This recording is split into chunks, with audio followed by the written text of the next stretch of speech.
story of the internal White House marked secret ordering the commission to not investigate what actually happened on 9/11. A cover-up. 6 of the 10 commissioners. But Nightline goes on and says, we're lying about that.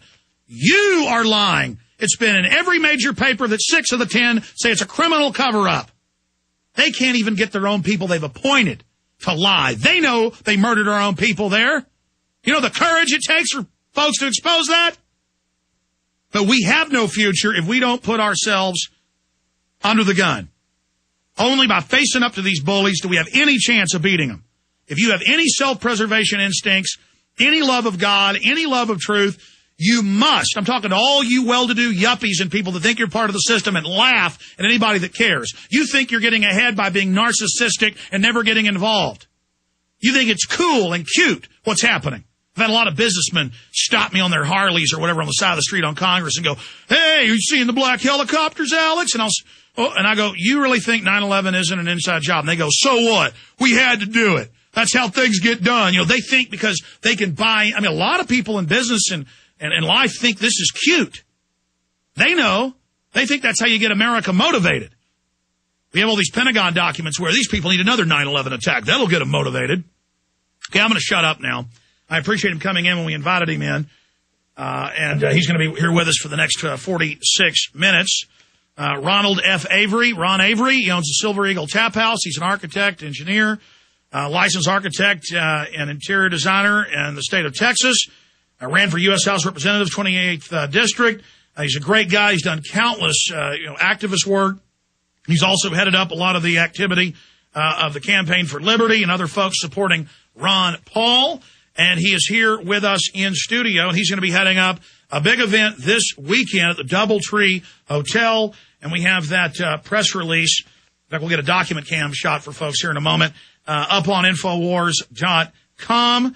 And we'll tell you about some of the speakers that are going to be there. And, again, I don't do a lot of public speaking these days because I'm so busy. And I believe electronic media is the way to go because I can reach so many. But I am going to this because I want to support what they're doing. They wanted me to speak for longer. I'm only speak 30 minutes because I want to give more time to the architects, engineers, the former head of Star Wars program, Dr. Bob Bowman, and others that are going to be at the Texas event coming up this Saturday. But, Ron, it's good to have you here with us. Hey, it's great to be here, Alex. We're going to break in about 5 minutes, and we'll start getting into your abbreviated breakdown. You're going to be doing this with some larger models and things at the event. Right. And we'll also get into this latest news. But how did you get into 9/11 Truth? Tell us about what Architects and Engineers has just done the last month and where all this is going. Okay, well, I got into it essentially right when it happened on 9/11, 01. I was kind of already in the Patriot movement and had opened the Tap House and had patriots there and make special presentations. A lot of people had been predicting that the New World Order would create the police state in America in 2000.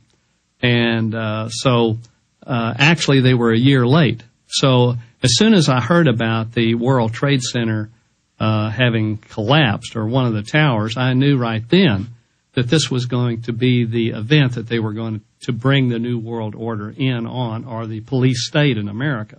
So I didn't know all the details, how they did it, or how they collapsed, but I did know that it was fishy business right up front. Absolutely. I mean, as an architect, watching the 2 big towers and 7 not hit by a plane, small fires, collapses at free fall speed. NIST had denied that for 6 years. They now admit 6 years into it, 2 years ago, that, oh, yeah, it did fall at free fall. Yes, at least part of it did. And we're going to have a gentleman there at the meeting, Derek Johnson, and he will speak on Building 7 and the NIST report as well.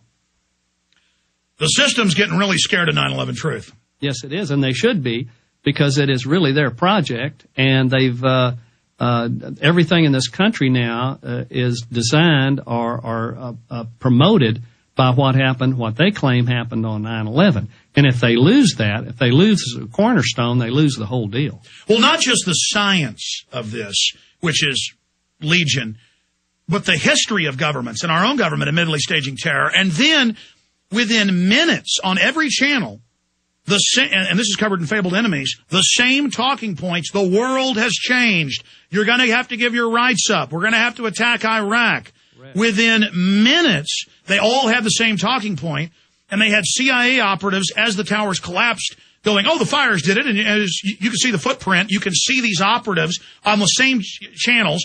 BBC did a false start 25 minutes before. Later was admitted Reuters gave it to them. I predicted that because I could tell it was a script, 2 channels simultaneously, and CNN, so 3. The exact cover story of Solomon Brother Building 7 falling exactly how it did before it fell. So just like in Asia and Australia and New Zealand, a few hours before they even released the name, they just arrested him, of Lee Harvey Oswald. It was already in the front page of their papers. So they have some screw-ups. And again, the evidence just goes on and on and on and on. But they did this. There's no doubt. Oh, I believe it too. Now I will let me say something about that though, because this is the way the media targets people like us that are trying to get to the truth of 9/11, what happened at the World Trade Center and Pentagon. They say, well, I can't, do you actually believe the government had something to do with this? And let me clarify my position on that. When I say, or when someone says government, to me, that means everybody in government. That means everybody in the FBI, everybody in the Central Intelligence Agency, everybody everywhere. And I don't believe that. In fact, I don't believe the FBI had anything to do with 9/11. In fact, they killed the former anti-terror head. No, I agree with you. It's criminal rogue networks. But here's what I'd like to say, and this is what none of them have been able to come back on me with, is that I believe we have a foreign military operating in our country and doing these things and pulling these things off, and we have some high political operatives that are protecting these people so they can operate in this country. And if you're an American, you ought to be concerned about a foreign alien army, military operating in our country. We need to discover these people and get them out of here.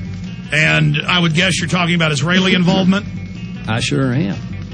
All right, well, you can go there, and we'll also talk about how all these intelligence agencies interlock. We're going to go over a presentation as well with Ron Avery, and we're going to tell you about the event coming up this Saturday, DoubleTree Hotel.